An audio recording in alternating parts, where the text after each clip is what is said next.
Nama Sekjen PDIP Hasto Kristianto kembali menjadi sorotan setelah KPK melakukan penggeledahan di kediaman pribadinya.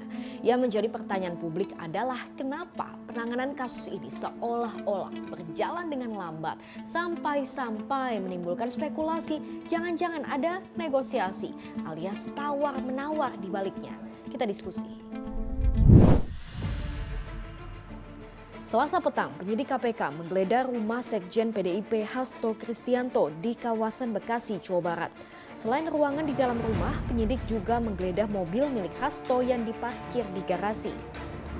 Penggeledahan dari pukul 3 sore itu selesai sekitar pukul setengah 7 malam. Lalu, apa saja barang bukti yang disita penyidik?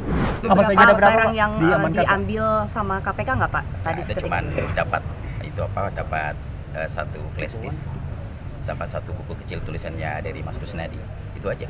Yang satu koper di bawah itu apa Pak? Agak yang kita terima sebagai berita penyitaan barang hanya kepada 2 bukti itu. Penggeledahan untuk mencari barang bukti tentu sah-sah saja, tapi yang jadi pertanyaan publik adalah kenapa baru dilakukan 2 minggu setelah Hasto ditetapkan sebagai tersangka. Kegiatan penggeledahan, penyitaan, dan lain-lain itu bergantung kepada kebutuhan pemenuhan unsur perkara yang ditangani.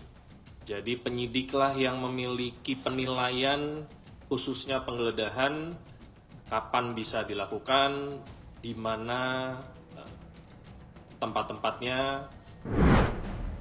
Jubir KPK enggan menanggapi spekulasi publik, termasuk tudingan pengalihan isu lewat penggeledahan kediaman Hasto. Menurut eks-komisioner KPK, ada sejumlah alasan penyidik bisa memutuskan melakukan penggeledahan.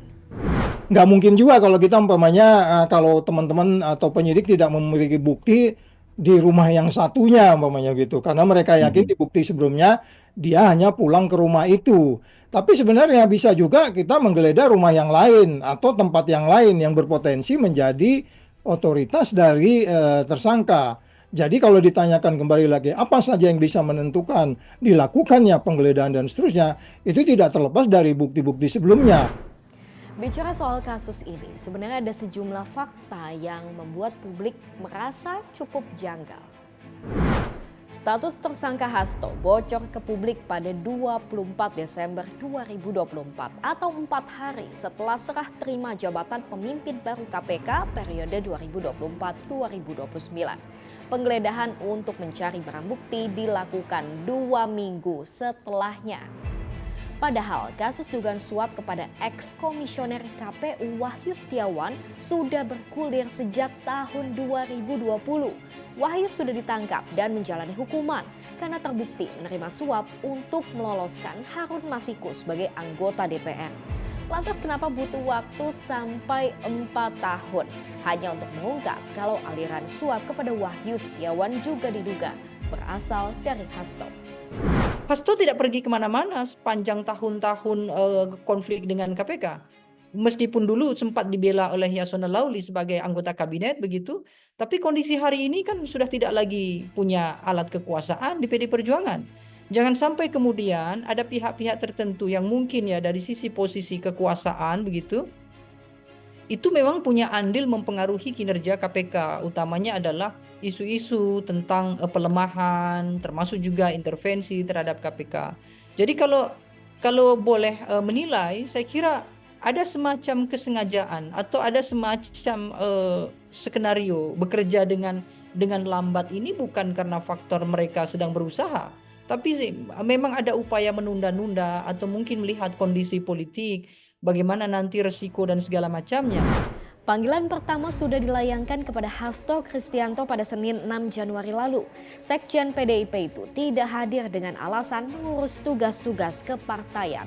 KPK pun kembali menjadwalkan pemanggilan kedua pada 13 Januari mendatang.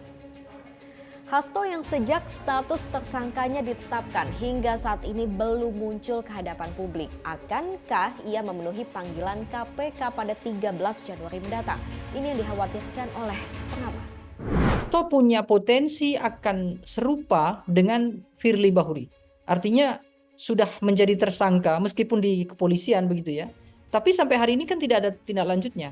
Jangan sampai kemudian Hasto juga akan menjadi pasien yang sama di KPK sebagai tersangka, tapi juga tidak begitu tegas bagaimana KPK menahan Hasto, meminta keterangan lebih lanjut begitu ya, sampai betul-betul nanti dijadikan sebagai pihak yang disidangkan. Terlepas dari berbagai spekulasi publik soal kasus ini, harapannya cuma satu, KPK kembali kepada fitrahnya sebagai lembaga penegak hukum dan bukan alat politik. KPK, Komisi Pemberantasan Korupsi, bukan Komisi Pesanan Kekuasaan. Gimana menurut Anda? Lanjut diskusi di kolom komentar.